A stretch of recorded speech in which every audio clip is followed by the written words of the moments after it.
There is a certain kind of car that mechanics talk about differently, not with frustration, not with a parts catalog open on the counter, but with something closer to respect.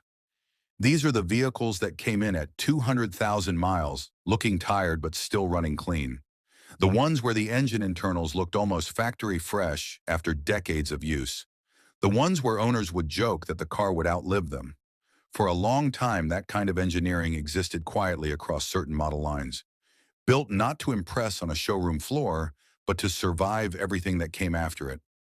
That standard of durability has become genuinely rare today, and understanding why tells you a great deal about how the modern car industry works, and why finding one of these machines still running well is becoming harder every single year. The term over-engineering gets used loosely, but in the automotive world, it has a specific meaning. It means building something beyond the minimum requirement. It means using thicker metal when thinner would pass the test. It means designing an engine with tolerances so precise and materials so durable that the mechanical wear curve flattens out across hundreds of thousands of miles rather than climbing sharply after the warranty expires. For most of automotive history, durability was the primary engineering goal because reliability built brand reputation in a way nothing else could. Owners kept cars for 10, 15, 20 years. A car that failed early was a public embarrassment, so engineers built in margin. They built in reserve. Modern cars face a completely different set of pressures. Fuel economy targets, emissions compliance, cost per unit budgets, and the expectation that buyers will replace vehicles far sooner than their grandparents did. That shift changed everything.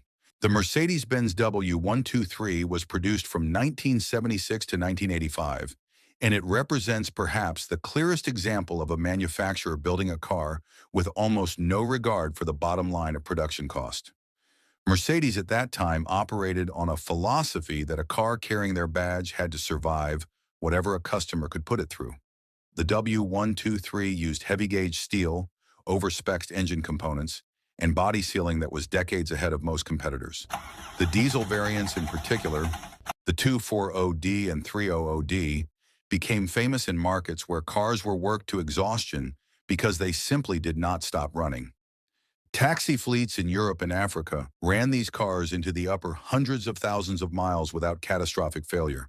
So the most commonly cited weaknesses involve rust on older examples and diesel injection pump wear over extreme mileage.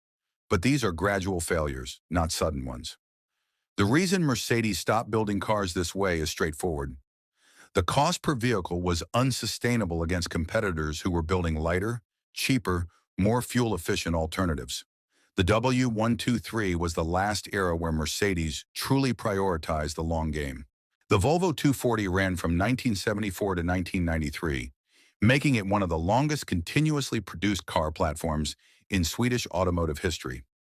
Volvo built the 240 around a simple, almost philosophical conviction that a car should protect the person inside it and keep running long enough to justify the investment. The body structure was boxy, heavy, and deliberately over-reinforced. The B21 and B23 engines were robust four-cylinders with relatively straightforward architecture that responded well to basic maintenance and proved forgiving of neglect in a way modern engines simply do not. Real-world ownership stories routinely reference 300,000-mile examples still in daily use. Common weaknesses include rear axle seal leaks, cooling system maintenance requirements, and the electrical components from this era showing their age. What made the 240 remarkable was how it wore mileage, gradually and predictably rather than catastrophically. As emissions regulations tightened and fuel economy became a marketing priority, the heavy, simple platform could not be adapted forward without fundamental redesign, and Volvo moved on. The first-generation Lexus LS400, produced from 1989 to 1994, arrived in North America as something the American and European luxury markets were not fully prepared for. Toyota had spent years and resources developing a vehicle that would redefine what a luxury sedan could be in terms of long-term mechanical reliability. The 1UZ-FEV8 engine at its heart was assembled with tolerances so tight and quality control so rigorous that the engine became a benchmark in reliability discussions for decades afterward. Real-world data from high-mileage examples confirm that with regular oil changes, these engines could reach extraordinarily high mileage without internal failure. Known weaknesses include timing belt service intervals that must not be ignored, power antenna failures, and aging suspension components. And the reason this level of engineering rarely exists today is partly competitive. Once Lexus proved the point, the industry acknowledged it, but could not commercially justify replicating it indefinitely at scale while controlling costs. The Toyota Land Cruiser J80 series, produced from 1990 to 1997, was designed for one primary purpose: to go anywhere a human being needed a vehicle to go, under any conditions, and return. Toyota engineered the J80 for markets and environments where a breakdown meant genuine danger. The frame, transfer case, axles, and engine, predominantly the 3FE petrol and the 1HZ diesel in global markets, were all built with substantial mechanical reserve. The body-on-frame construction used heavy steel stampings, and the suspension geometry was calibrated for load-bearing durability over decades. Common weaknesses involve the head gasket on certain engine variants, rust on frames in road salt climates, and high fuel consumption relative to modern standards. What made the J80 extraordinary was how predictably it aged. Components wore slowly and gave warning before failure.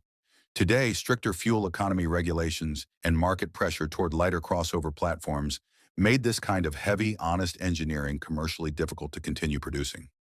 The fourth-generation Toyota Hilux, covering roughly the early 1980s through early 1990s depending on market, earned a global reputation that has arguably never been matched in the pickup segment. In markets across Africa, the Middle East, and Southeast Asia, the Hilux became the default vehicle for work that would destroy almost anything else. The 22R and diesel variants were simple enough that local mechanics with basic tools could maintain them indefinitely. The chassis construction was heavy, the suspension geometry was conservative and predictable, and the engines were designed with service life as the primary metric. Known weaknesses are minimal by historical standards. The 22R carburetor requires attention, and rust is the primary enemy on older examples. The reason this engineering standard disappeared is direct. Modern crash safety regulations, emissions requirements, and customer expectations around refinement made the simple, heavy architecture of the fourth-generation Hilux impossible to sell in developed markets. The fourth-generation Honda Accord, produced from 1989 to 1993, represented Honda at a point where the engineering team was demonstrating exactly what they were capable of building when given freedom to prioritize quality. Fun day, The and I have a new engine F22 stand, so I'm going to engine spend my family used Sunday in in the this garage. I'm going to go ahead and put my generation was T20. developed with manufacturing tolerances and material choices that produced an engine almost characteristically resistant to wear. Real-world ownership consistently demonstrated that with proper maintenance, these cars ran cleanly and reliably well past 200,000 miles without requiring major mechanical intervention. Common weaknesses include automatic transmission longevity on high-mileage examples and aging rubber components. What separated this generation from what came after was the margin Honda built into every system. The engineers were designing for the life of the vehicle, not the length of the warranty. As Honda expanded its lineup, managed global production costs, and adapted to new regulatory requirements, that particular engineering margin became increasingly difficult to preserve. What connects every vehicle on this list is not nostalgia or the passage of time softening real problems into legend. These machines earned their reputations through documented, observable performance across millions of real-world miles in real-world conditions. They were built during an era when the engineering brief still included a sentence that read something like, "This car must keep running." The industry did not abandon durability out of carelessness. It abandoned it because the commercial environment changed. Fuel economy standards, emissions regulations, global cost competition, and shorter ownership cycles all pushed manufacturers toward engineering that meets today's requirements, rather than outlasting tomorrow's. That shift produced better cars in many measurable ways, but it produced fewer cars that will still be running reliably in 30 years. If you think another vehicle deserves a place on this list, one that was built with that same quiet, almost stubborn commitment to lasting, drop it in the comments below. These conversations are how the record stays accurate.